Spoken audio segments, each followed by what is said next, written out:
今年4月16号，电池储能首次成为加州电网的最大供应来源。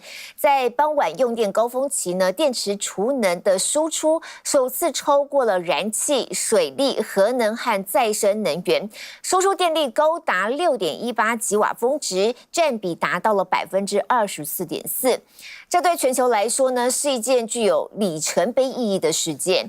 随着温室气体加快气候变化，储能现在成为建立绿能一个非常重要的策略，从而可以降低空气污染，建立一个更洁净可靠的电网。透过储能，来自太阳能、风电还有其他再生能源在日间所产生的过剩能源，就可以满足在日落之后晚间的用电需求。加州州长纽森表示，当加州提供越多绿能，就越能够清洁空气和减少空气污染。实际上呢，电池储能绿色能源将会是大势所趋，未来对储能电池的需求也会直线上升，全球能源的产业结构也将会因此有所改变。人类究竟能不能彻底摆脱化石燃料发电，减缓暖化升温呢？Stanford professor Mark Jacobson has seen a surprising trend. It's just amazing. It's a great example for the world. For a period of time, 15 minutes to 6 hours each day for the last month or so, the state's energy grid has been fueled 100% or more by clean, renewable energy. California has exceeded 100% of its demand on the grid supplied by just wind, water, and solar. Joanna Newman, a senior director for Environment America, calls it a sign of massive progress. The idea of getting all of our energy from clean, renewable energy felt like some fringe, far-fetched, futuristic notion. And today, it is our lived experience. That only scratches the surface of what the state is capable of. California has the technical potential to meet all of its electricity needs 38 times over from solar alone. 在美国发展再生能源最为积极的加州，2024年4月跨越了这个重要的能源里程碑。而加州之所以能做到，就赢在投资储存电力。Solar and wind. These are intermittent resources. Batteries can help provide power in the winter when there's less sunshine, or on summer evenings when it's still hot outside. Those peak periods between, say, 4 and 8 p.m. when everyone's getting home, and so the demand for energy really spikes. There's now so much battery storage, CalISO managers at the state's power grid has changed its day-to-day monitoring procedures to track how much charge is left in the battery fleet. Building more batteries, it's the latest effort to ensure California has 100% clean energy by the year 2045. This major battery plant near Los Angeles will be among the largest in the world when completed in early 2025. This project at 680 megawatts will be able to power about 680,000 homes for 4 hours. Calpine's Nova Power Bank promises to shore up California's power grid and help the state meet its ambitious climate goals. 再生能源发展必须创造储存技术。加州拥有世界上最新的并网电池储存设施，可以将太阳能和风能产生的电力保存下来。And here's how it works. Solar and wind facilities convert sunlight or wind into electricity, and then that electricity is sent to a battery storage facility where over the course of the day, the batteries are charged to their full potential. Then, when the sun and wind are no longer generating, batteries discharge their power and send it to the grid. There's been a lot of investment into the technology, and just the demand is high, and so that brings the cost down, which lowers the barrier of entry for some people who are looking to expand into putting storage in their portfolio. And so with a lithium-ion battery, when you pack a lot of those into modules, you can really scale up the amount of power that you can charge and discharge. But lithium-ion batteries do present their own challenges, the first being a limited charge duration.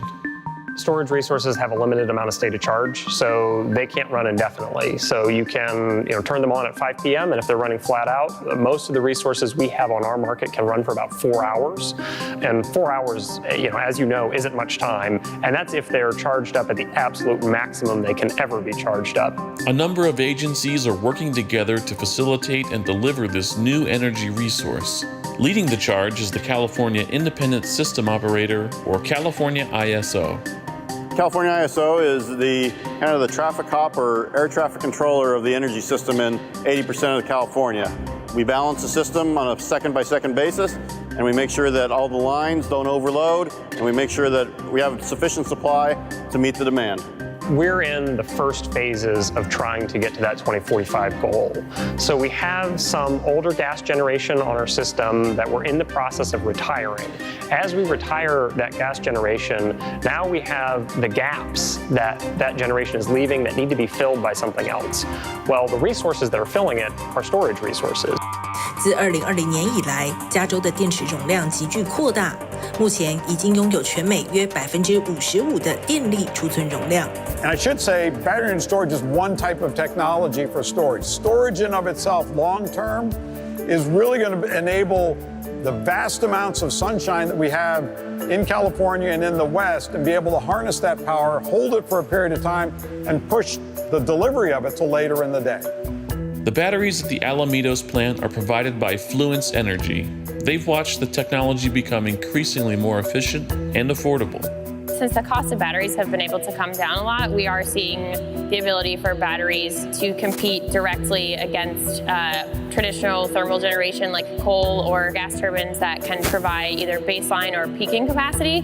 So when you turn on your lights at 6 p.m. and everyone else is doing the same thing, your electricity is probably coming from somewhere like Alamitos instead of coming from a gas plant. 目前，天然气仍然满足加州超过1半的电力需求。根据加州能源委员会2023年公布的最新数据，该州超过37%的能源来自再生能源，只比前一年增加了3%。而官方目标是在2045年完全使用再生能源。随着储存技术越趋成熟，史丹佛大学土木与环境工程教授雅克森认为，或许不必等到2045，2035年加州就可以达标。The 680 megawatt battery bank is big even for California. The Golden State boasts about 55% of the nation's power storage capacity. That's according to data from the U.S. Energy Information Administration.